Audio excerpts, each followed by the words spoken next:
இனிய மதிய வணக்கம் அனைவருக்கும். இது ஒரு விழிப்புணர்வு வீடியோ. ரொம்ப அவசரமாக சொல்ல வேண்டிய காலத்தின் கட்டாயத்தில் இருக்கேன்.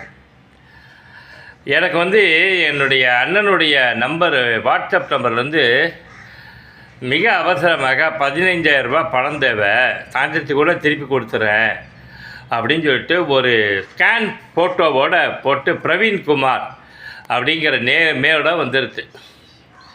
நான் ஆல்ரெடி வீடே டென்ஷனில் இருக்குது. சரி, எங்கள் அண்ணனுக்கு ஏதோ அவசர தேவையோ இருக்கலாமோ அப்படிங்கிறதுனால எதுக்கு ஒரு வார்த்தை கேட்கலான்னு சொல்லிட்டு ஏதோ ஒரு பிரபஞ்ச சக்தி என்னை உஷார்படுத்தவே, என்னப்பா இது அனுப்பிச்சிருக்க 15,000 ரூபா பணம் வேணுன்ட்டு, என்னப்பா அவனுக்கு பிரச்சனை அப்படின்னு நான் ஃபோன் அடிக்கும்போது, ஐயோ டே பண்ணிடாதரா, அந்த ஃபேக் ஐடிடா, இந்த மாதிரி என் வாட்ஸ்அப்பை இதுவாகி என் நம்பரை லாக் பண்ணியிருக்கேன், நானே போலீஸ் கீரிஸ்ன்னு சுற்றிட்டுருக்கேன், எதுவும் பண்ணிடாதேன்னாரு. பக்குன்னு ஆகிடுச்சிங்க இந்த ஹார்ட் அட்டாக்கை விட. ஏன்னா நான் பரட்டியாவது 15,000 ரூபா உடனே அனுப்பிச்சிடலான்னு சொல்லிட்டு நம்பிட்டேன்.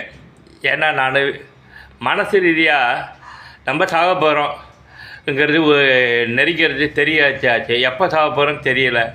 அண்ணன் ஏதோ அவசரமாக கேட்குறாரு 15,000 ரூபா பணம், எங்கேயா பரட்டி கையில் இருக்கிறதெல்லாம் பரட்டி அனுப்புவோம், அவருக்காவது உபயோகப்பட்டுன்னு சத்தியமாக நம்பினா நம்ம இங்கே பிரபஞ்சத்தின் மீது சத்தியமாக எப்படி ஒரு 2 மணி நேரத்துக்குள்ள அனுப்பிச்சிருப்பேன் அந்த நம்பருக்கு. இறைவன் காப்பாற்றுறான். சப்போஸ் அனுப்பிச்சிருந்தேன்னு வைங்க, ஏற்கனவே உச்சக்கட்ட ஹார்ட் அட்டாக்கு, இதில் வேறு ஐயோ 5,000 ரூபா போச்சே, 5,000 ரூபா என்னை ஒருத்தன் ஏமாற்றானேங்கிற அந்த நெஞ்சு வழியில் வேறு செத்துருப்பேன். எதுக்கு சொல்ல வரேன்னா, மோசமாக இருக்குங்க இந்த உலகம். பிரபஞ்சம் ரொம்ப ரொம்ப மோசமாக இருக்குது. மனிதர்கள் எல்லாம் மிருகமாயிட்டாங்க. பணத்தாசை பிடிச்சி ஏமாத்துறாங்க. ரொம்ப ரொம்ப மோசமான மிருகங்கள்.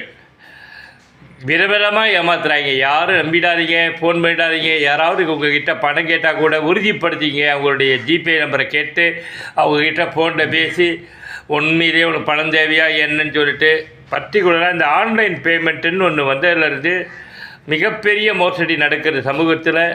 இன்றைக்கி எனக்கு நடந்த அனுபவத்தை நான் உங்களுக்கு சொல்லியிருக்கேன். இதை ஒரு பெரிய விழிப்புணர்வு வீடியோவாக நீங்கள் எடுத்துக்கணும். புரியுதுங்களா? நானாவது வாழ்ந்து முடித்தவன், நீங்களாக வாழ போகிற ஜென்மங்க. எச்சரிக்கையாக இருக்க, ரொம்ப ரொம்ப எச்சரிக்கையாக இருக்க. கையெடுத்து கும்பிட்றேன். வேறு என்ன நான் சொல்கிறது? இது எப்படி சொல்கிறதுன்னு தெரியல. நான் ஏமாந்துருந்தேன்னா நினச்சி பாருங்கள். 15,000 ரூபாங்கிறது இன்றைக்கி எனக்கு பெரிய தொகை. எனக்கு எழுதி கொடுத்துருக்கிற மருந்துக்கான மாத செலவை எவ்வளோ தெரியுங்களா? 5,000 ரூபாய். என்னுடைய ஹார்ட்டுக்கான மாத்திரை நான் இன்றைக்கி காலையில் தான் வாங்கிட்டு வரேன் 5,000 ரூபாய்க்கு. இவ்வளோ விளைவிக்கு இந்த காலத்து